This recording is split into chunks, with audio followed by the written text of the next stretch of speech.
yeah, anyway, I've been doing some checking. I'm now driving the MOSFET, so the triax, with the exit coils, which is the way it was on the original Ford, which I made a few years back. Which was that one.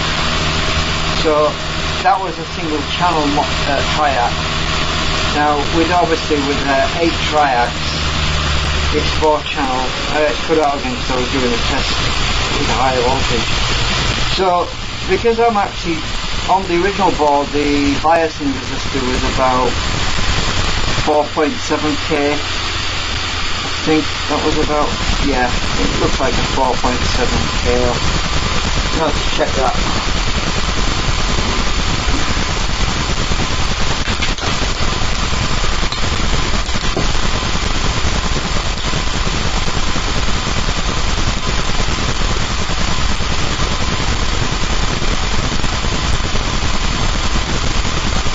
Actually, it was a 220. It was a 2. So I think it was 4.7 ohm actually. But anyway, about a 2k would probably work because I'm using the trigger coil. Sorry, the exit coils, which are only about. They're a lot smaller coils. They don't produce as much voltage.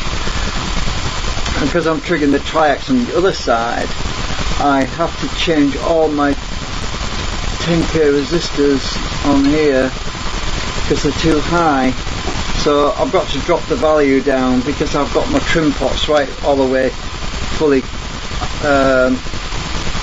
anti-clockwise, so I'm not getting enough trigger at low speeds, so I'm having to boost the voltage on the input to get the I have to get the speed higher in order to get them to trigger, you see, which is complicated, but I think you'll understand what I mean. I'd get spinning faster too, so I'm going to have to swap out all these resistors, replace them with, yeah, I'll probably go with 470 ohm actually, somewhat lower. I mean, I don't want to be too low, but I mean, it's just if I swap it around again and I put the other coils on, I don't want to overdrive them off the triax, you know. So anyway,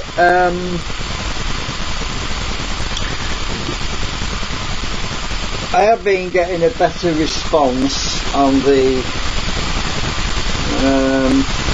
circuit. I'm just going to switch this voltage back up again to put it up to 28.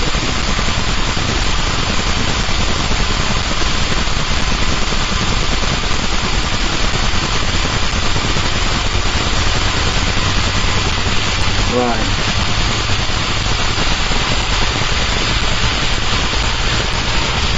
So my input current is a lot lower with it configured this way around, and because of that I've had to stick my little capacitors back in there because the circuit is operating upside down. So instead of my generator coils on the LED side, I've got the exit coils on the LED side. So in order to get these triax trigger, it's a lot more difficult because of the biasing. So anyway, but we're actually getting better performance, but it's a lot it's very complicated to explain it really. I'm still configuring things, and these switches, they're mostly out of circuit because I've had to switch them off because it's configured in a different way now. It's in a cascade, instead of it cascading through, each coil is independent and going through the triax circuit. Unfortunately, one coil is moving back to the other coil because there's no switch for that one, so I've only got 3 switches, so I need to switch this other one out of circuit, which I can't do at the moment. That's probably why that LED's lit. I'm going to take this capacitor out. Let's get my tweezers on. Right, I think that's the right one. Right.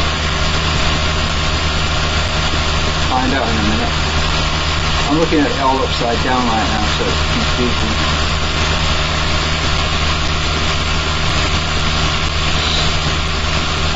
Current output is probably, I think, it's about 70 milliamps now, or 80 milliamps, or hard to tell, but let's just, oh, my lead's fallen out. Right, so the current on the meter, it's about, let's see,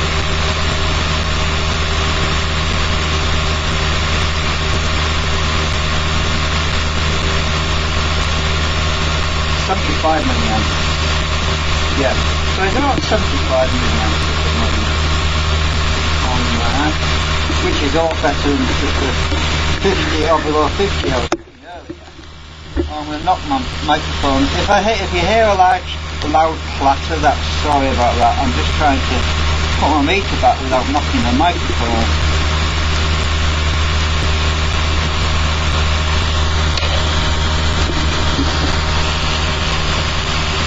Right. So anyway, it's working better this way with these exit coils in circuit. It's working better, and notice I don't have the capacitors on this end, or either end. I just have these. I have these capacitors in the middle, but I'm not sure if they're making much of a difference, to be honest with you. I'll take them out. No. That one was making a bit of a difference, but it's picking up speed, so I'll leave it out anyway. So, yeah, the inductors work better when they're not clamped with these capacitors, and my speed is at about 4,700 RPM, it's picking up still. Yeah.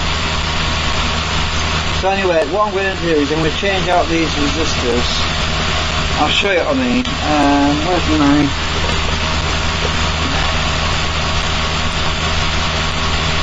I can't find it. Where have I put them? So I've got two other 10k resistors. If I parallel them up with these resistors, that's basically 5k. So if I stick that on there, you'll see we get a better bias.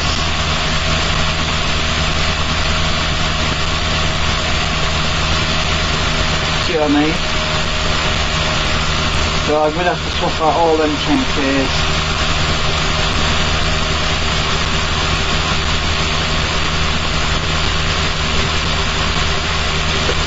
Which is a pain, but it's got to be done because of the configuration change. I'm getting a little bit more biasing on these two. Look, I won't have to run it so fast when I've got the resistors out. If I parallel the coils back up, it goes right up to 200 milliamps on the output, but we lose speed and input current goes up obviously a little bit.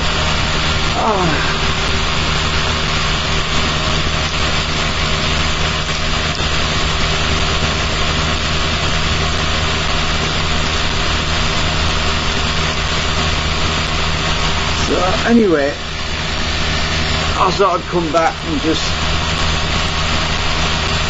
mention that. Put the LEDs on, let's see.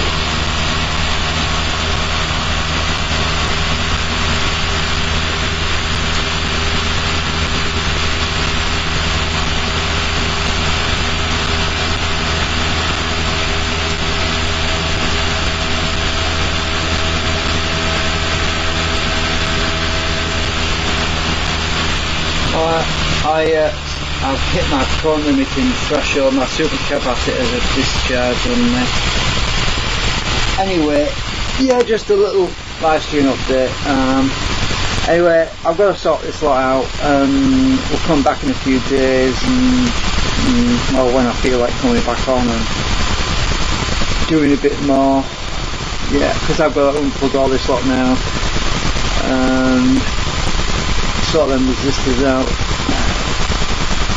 But yeah, it's definitely getting more interesting the way things are going. Did I? Sorry about the noise. I just realised I'm probably making a lot of background. It's my CPU. It's pretty noisy as hell. I need to sort that out sometime. I've throttled it back down now so it doesn't make so much noise. I just realised it can be annoying. I've got some bleed crosstalk on my computer CPU, which is getting into the audio circuit, and I don't understand why it's doing that, but it's probably some surface contamination, probably crap on the board, it needs washing off or something. So it's been steadily getting worse over the last few years. I don't know. Oh, it could be a bad capacitor, bad filter capacitor on the motherboard, on my computer, I don't know yet. There's always something to do. Yep. But the toroids are made, I'm quite happy with them. They seem to be working quite well. I mean, with the lower impedance coils, with these exit coils, the lower impedance of these connected across the circuit is making the toroids work better, you know. But, I wonder if there's an actual temperature difference on there actually. I haven't really checked. I've just touched that one, so let's measure that toroid. That toroid is 25.6, and if I measure the board, I'll measure something ambient. 25.9. So actually that's weird. The plastic is 24.7. Let's just measure that. Oh, there's heat coming off these coils as well, 28.2. So yeah, there's a little bit of temperature difference, 25.9. These toroids are pretty cold actually. They're not really getting warm at all. My generate coils are a little bit warmer. Yeah, 28.4. Yeah.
Right, so I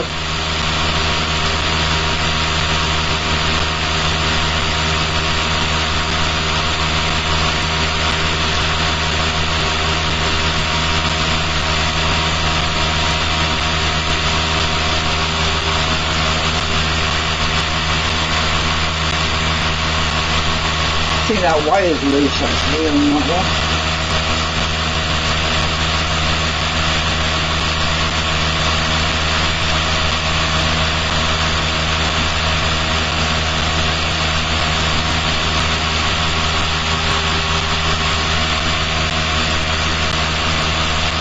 I use my good wire because that other telephone wire is horrible, it's magnetic and it interferes with everything.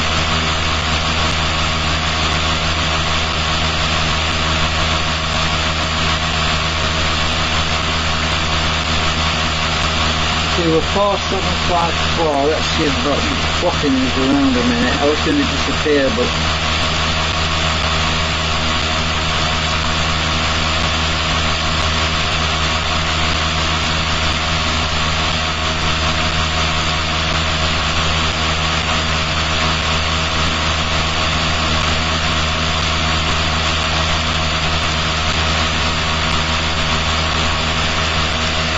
any better?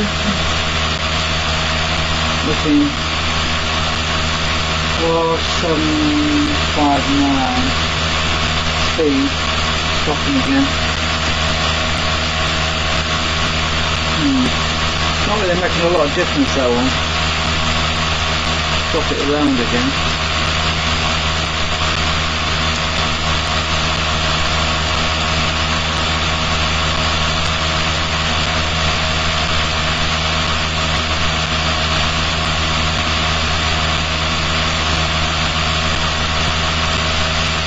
Swap this end round.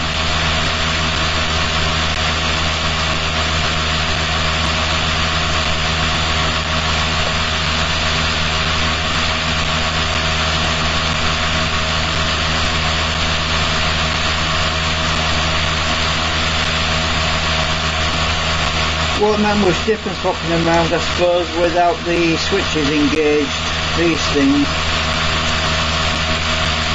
Oh, we are getting a bit more flickering now. This wire's loose. Just going to zigzag it a bit.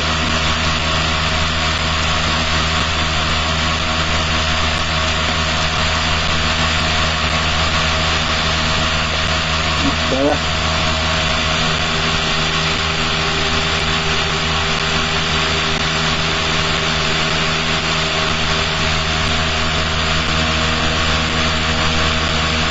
Ah,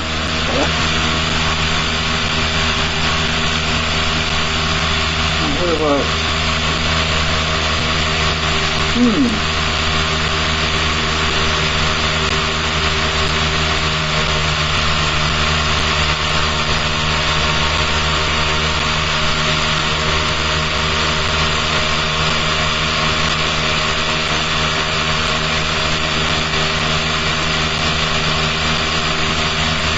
Swap this one around.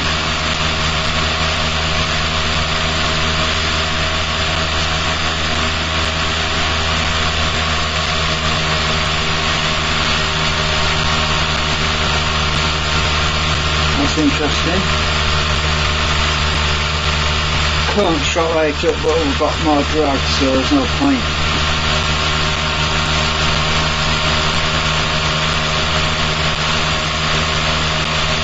These wires are all bloody loose, so I'm going to zigzag them. Just put a little slight bend in them and they just tighten up a bit better then. These sockets are a bit crap, they're not really designed for this, but I chose to use them because they're quick to swap wires around in.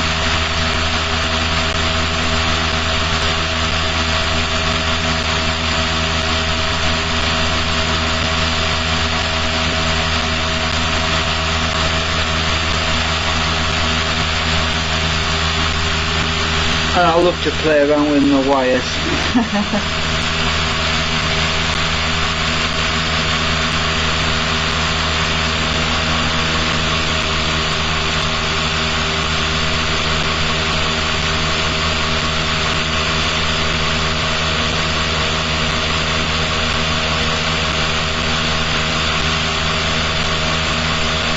Well, that one's not doing a lot.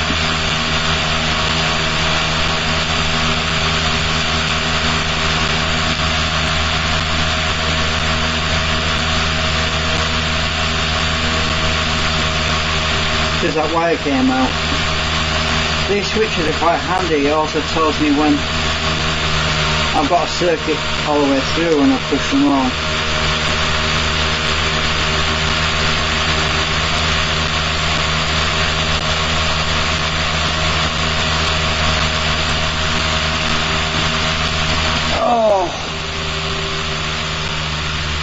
nearly got cut out because I was pushing it too fast. I need to get them resistors sorted anyway. So I'm going again. Toodaloo.